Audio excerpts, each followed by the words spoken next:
Aujourd'hui, Chantal et moi vous proposons une réponse courte à une question qui nous est fréquemment posée en lien avec le plancher pelvien. Chantal, tu es une experte en rééducation périnéale, tu es professeure titulaire, tu es la bonne personne pour répondre à la question à quel moment faut-il arrêter de boire de l'eau pour ne pas se précipiter aux toilettes durant la nuit. Et on pourrait faire une sous-question ou un commentaire. Il y a beaucoup de personnes qui s'empêchent de boire, qui sont déshydratées parce qu'elles ne veulent pas ou ils ne veulent pas être incommodés dans plein de contextes sociaux aussi, donc de devoir aller absolument aller à la toilette ou être incapable de se retenir. Est-ce qu'on a une réponse simple pour Rose Safran? Euh, ben ça, c'est très intéressant, hein, la question de se lever la nuit.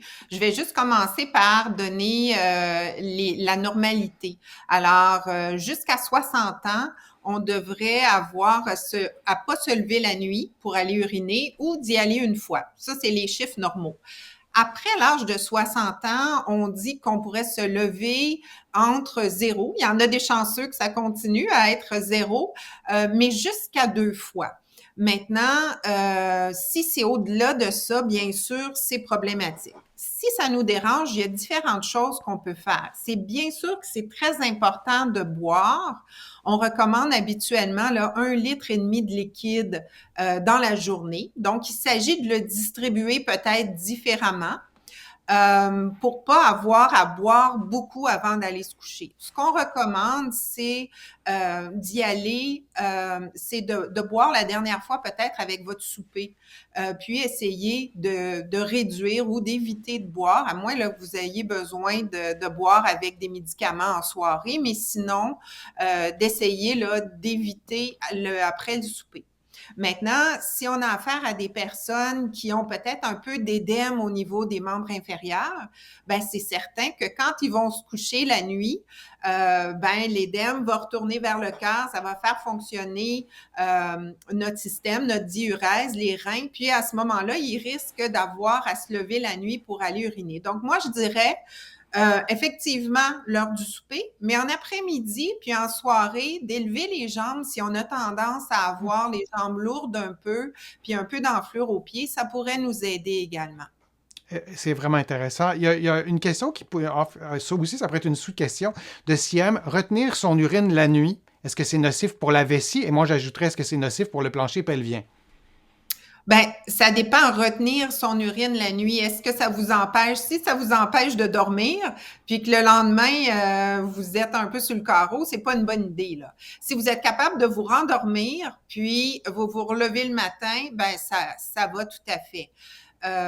Donc, je pense, là, que si vous êtes capable de vous rendormir, c'est correct, là. Le jour, on recommande aux gens d'aller aux toilettes la normale, là, ça serait un 3 heures. S'ils boivent 1,5 litre, ils vont avoir envie là, aux 2 heures et demie à 3 heures. Beaucoup moins que ça serait problématique. Puis là, je vous ai parlé d'exercice, mais bien sûr, la physiothérapeute peut vous recommander une rééducation de la vessie Hmm. pour permettre à la vessie de peut-être garder l'urine un peu plus longtemps. Donc ça, c'est quelque chose d'autre qui pourrait être fait. Alors, un 2 heures et demie à 3 heures le jour, puis la nuit, comme je vous disais, là, c'est possible de ne pas y aller du tout ou une fois à 2 fois maximum quand on vieillit. Je te remercie, Chantal, vraiment très sincèrement de ta participation. Tu nous as donné des conseils, des trucs vraiment essentiels. Tu es expert dans ton domaine. Tu as un laboratoire aussi et tu es parfois à la recherche de candidates pour des projets de recherche. Et ça, c'est parfois une façon, ça peut sembler égoïste un peu de le dire comme ça, mais ça peut être une façon aussi intéressante d'avoir accès à une évaluation, notamment. Est-ce que tu peux nous parler, en fait, peut-être que je me trompe, est-ce que tu es à la recherche parfois, ton laboratoire est à la recherche de participantes? Oui, tout à fait. Alors, on a plusieurs projets de recherche actuellement qui sont en cours, entre autres des projets de recherche sur l'incontinence urinaire d'effort, l'incontinence urinaire d'urgence chez la femme.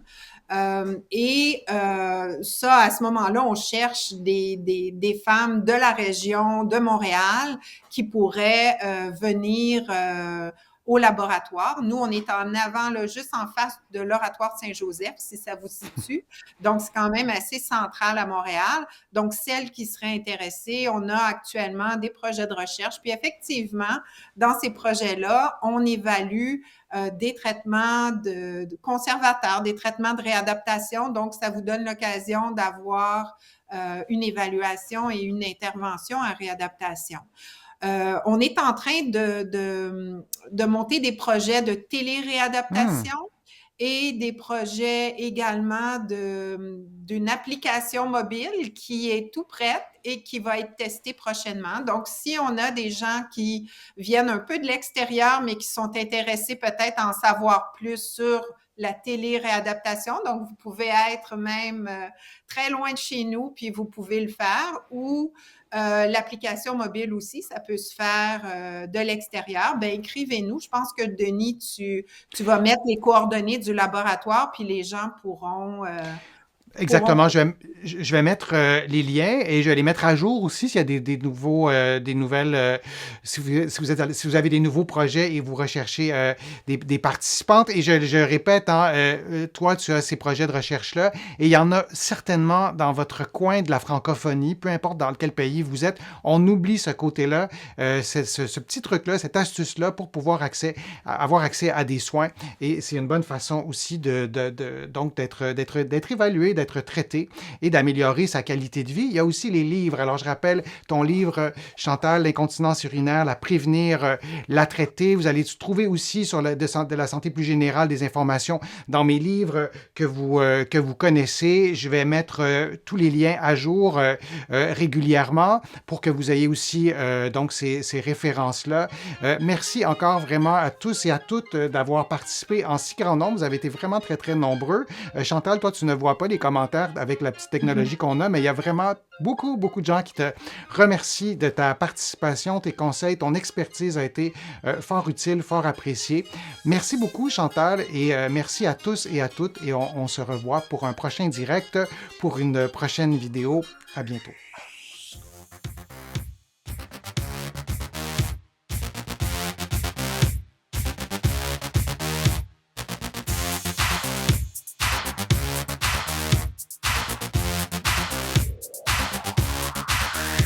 Shh.